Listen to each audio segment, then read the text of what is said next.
for the world, the UK has shrunk, and I don't feel like I belong there now. I've been through dumbstruck, and I've been through seething anger, and now I just feel sad. I actually felt in a state of shock. Absolute catastrophe.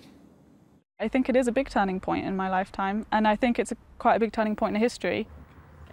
Bezorgde Britten bij ons. Sinds de brexit denken velen na over hun toekomst in België.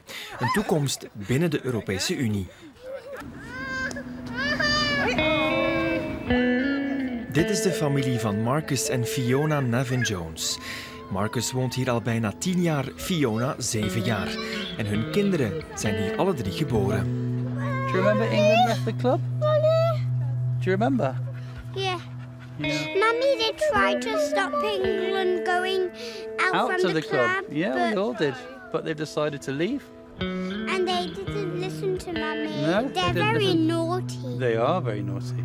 Yeah, they're very, very naughty, yeah. De grootvader van Marcus is in Ierland geboren. Daarom kon hij de Ierse nationaliteit aanvragen. Zo blijft hij EU-burger, ook als het Verenigd Koninkrijk eruit stapt. So this is the birth certificate of my grandfather, Willem Navin. He was born in Ireland. You know, if my grandfather could see what has happened and see how I'm relying upon this, I mean, you know, yeah, he would turn in his grave. It's incredible. Never in my lifetime did I ever believe that I would need to, flee almost like a refugee to Ireland. What does a dog do? Woof woof. Look, here's a dog. De jongste zoon van Marcus en Fiona kan makkelijk Belg worden. Voor de andere kinderen, 6 en 4, gaat dat blijkbaar moeilijker. Fiona kan pas over 2 jaar half Belg, half Brits worden. Van zodra het kan, wil ze de procedure opstarten.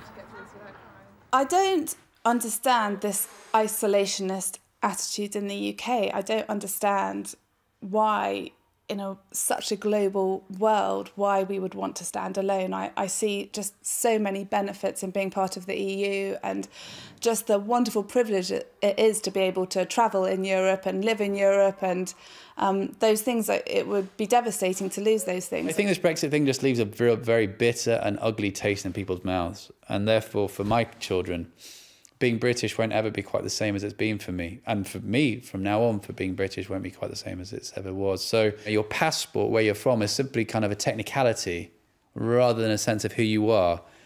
That's going to be difficult for me. Een soortgelijk verhaal bij de familie Thomas. Vader Jeremy woont bijna 15 jaar in ons land. Binnenkort start hij de procedure voor de dubbele nationaliteit. I want to retain my right to freedom of movement, to live and work where I want, and wherever work takes me. I don't want to be restricted to going back to the UK. Ook de oudste dochter Heather overweegt om half Belg, half Britse te worden, maar ze wacht nog even af. Because I still feel that it's a very silly idea and that they will realise that it's a stupid idea and that they shouldn't leave the EU. Oscar, 9 jaar oud en de jongste telg van het gezin. En die piekert meer over de brexit dan je zou vermoeden. I only feel English because my parents are English and because most of my family is in England. But on the other hand, you would like to keep it in your family for the next generation, though. Yeah. She's pretty much why I'm thinking of having one born in England, the rest born in Belgium. Is your pancake nice? That's very good. Whose is this one? That one was for me. Helen Brown werkt als directrice in een Waalse school. De keuze voor Brexit is dan wel in het Verenigd Koninkrijk gemaakt. Het kan grote gevolgen hebben op haar leven hier. It's the not knowing that's the worst. So I could wait and see. I had to be a national of a member state to be able to be a head teacher of a Belgian school. And so now I just don't know what would happen if the nationality is no longer part of the European Union. So rather than wait and see, I preferred to take matters into my own hands.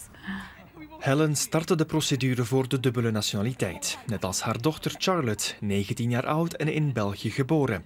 Eind dit jaar zouden zij Brits-Belgisch moeten zijn. I never knew growing up how I felt, if I was English or Belgian. It was a bit of a mix of both. And as soon as Brexit happened, I decided, no, I'm Belgian, this is where I grew up. And then if I can't get nationality, it's not a nice feeling. De familie Brown woont al meer dan 15 jaar buiten het Verenigd Koninkrijk. Daarom mochten zij niet stemmen over brexit. Hun landgenoten hebben hun leven wel een stukje complexer gemaakt. I have to say Brexit does worry me.